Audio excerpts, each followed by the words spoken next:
Hey everybody, Steven here, and today doing a different video just showcasing just more upgrades to the setup here. And so with this, I bought some 3D molds. They're plastic.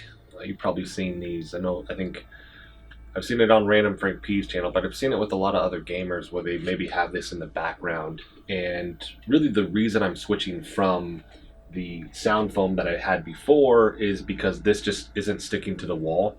So these walls are textured.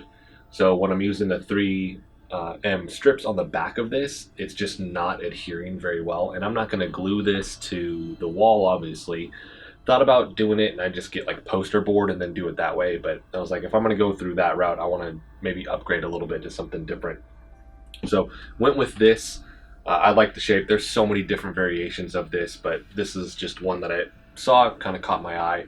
So the process from here is trying to get this on the wall. So I found the 3M strips here. This is 32 feet. It has 90, I think it said 90 pounds. It can hold 90 pounds per one longitudinal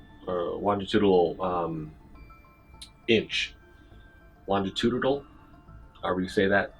So with this, kind of just looking at the back because it's hollow, and they're pretty light. The stack, because I got 33 of these, and they're basically 12 by 12. It's like 11.8 by 11.8. Same as these.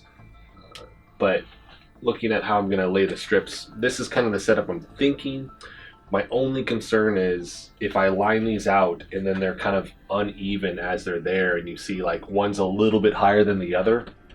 I'm a little bit worried about that. So I've got a couple together. I'm going to do some test ones, and then if it looks good, then I'll finish it out. And I'm hoping to go one tier lower with this as well than what I have right here.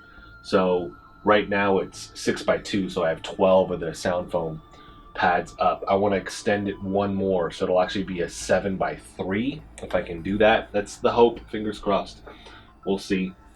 But you can see that they keep falling. I mean, this area right here, I have the 3mm strips up there, but it just won't hold to the actual sound foam itself. And I'm not going to alternate like this. I have like an alternating pattern. I'm actually just going to leave these so that they're all one kind of shape with it. Hoping it looks good. Keeping the white, you can spray paint these, so if I didn't like the color, I could always just spray paint them if I wanted to, which is pretty cool. So set up from here, I'm just going to go ahead and get these set up. I was going to try to do some time-lapse stuff, but I'm actually going to have to build this out in chunks, so I think that's going to look weird if I try to do that. So we're going to cut to the final product, and then I'll talk about any kind of speed bumps along the way that I run into with this and just how setup in general went. Hardest part's going to be, for right now, pulling my desk out so that I can actually get behind this thing and get to work on it, because I don't want to be crammed in there. So let's go ahead and cut ahead. Alright, so all set up here. Took a little bit longer than I was thinking it was going to take, mainly because when you try to peel off the backing of this, it just takes a second. And man, just starts like digging in, and it pulls back the skin underneath my thumb trying to peel it off. I wish there was an easier way to do that. There maybe is, I just don't know how to do it. But learned a couple things with this.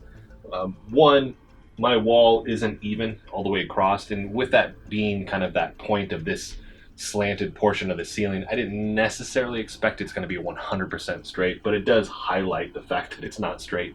I lined the first one with the back corner here and then just built it out from there. I wasn't putting, and I mentioned this, I was like concerned about it. For the first handful, I didn't put anything in the corners, and then I was like, nope, that's going to create this kind of pop-up area where you'll see a little bit more of the seam.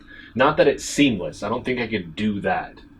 I got it decent enough. I think it turned out really, really good. There's certain areas where it's matched up and like you don't even see a seam, and I was like, oh, I wish it looked like that all the way around, but that ain't gonna happen. So eventually I switched over to putting little skin, like, well, not skin, little tags in the corner.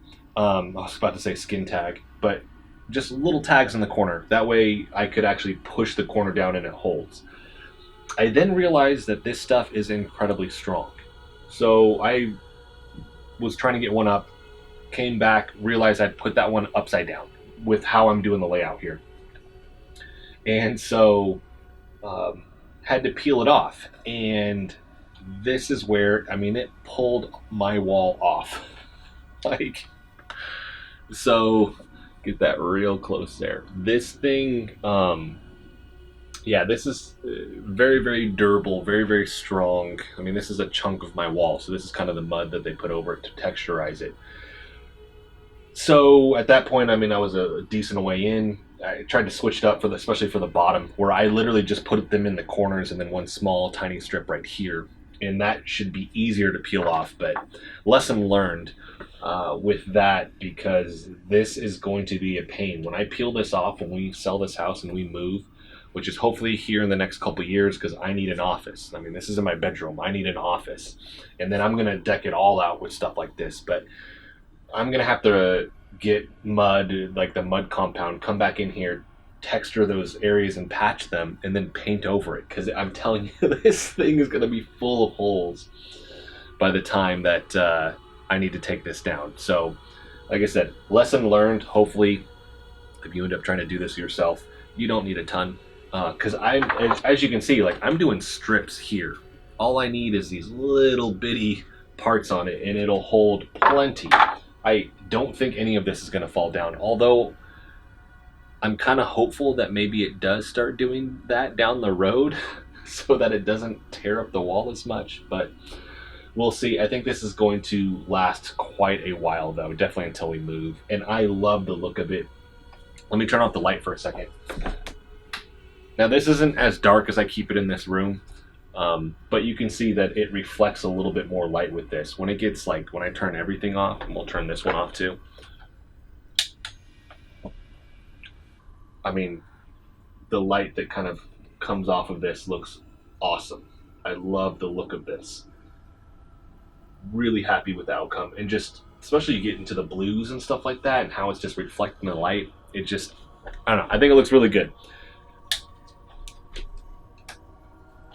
But that's my personal opinion of it. It's my build, right? But also they have way more options beyond this. So I'm going to put a link for this in the description. If you look at that, man, so if we get the next house, the next setup I'd like to do, if I don't stick with this, is where they're like blocks and it looks like they're offset. I think that's a really, really cool look. But for that, I would want the whole wall done.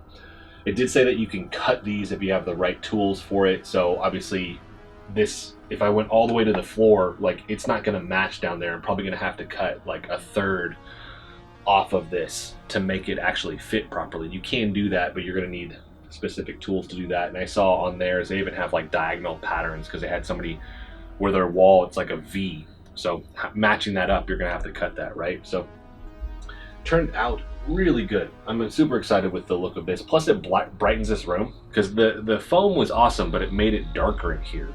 So this will actually brighten this up a little bit with everything. So that's going to be it. Let me know what you guys think of this, unless you're going to be incredibly mean about it, because I don't want to get my feelings hurt with this, because I just put all this up, put a lot of effort into it, and then somebody's like, that sucks. But regardless, let me know what you guys think in the comment section with this. If you're interested in doing it yourself, this was like $60, I think, for that, and then $18 for the tape. So I mean, this is like an $80 investment from me. So I don't think everybody's going to want to do that. But if this is your main hobby, this may be something that you actually look into. And they have other versions that are cheaper also. Keep that in mind. So maybe you don't get this one, maybe you get something else and it's $30, right? So that's going to be it for this video, everybody. If you like the video, hit the like button for me. If you want to continue to follow along with all my content, hit the subscribe button for me. Thanks so much for watching.